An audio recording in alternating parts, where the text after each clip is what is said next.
Hey everyone! Hi guys, kamusta na kayo? So, today I'm going to meet my Filipina friend here in Nepal to attend her son birthday. So, marami din akong ma-meet guys na mga kababayan natin dito sa Nepal. So, first time kong na-meet itong aking friend na si Mylene. Sila din palang may-ari nito guys ng whole venue. So, kapag gusto nyong pa-cater or mag-celebrate ng birthday ng mga anak nyo or kakilala nyo or mga wedding, kasal. So, pwede kayo guys pumunta dito. Napakaganda ng place nila. So, ito yung guys, naka-ready na yung handa.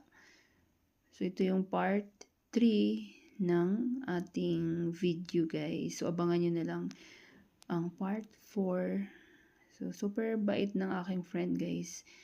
Masyado siyang mabait at excited ako na makilala yung iba nating kababayan dito sa Nepal. Have a nice day guys. Ingat kayo.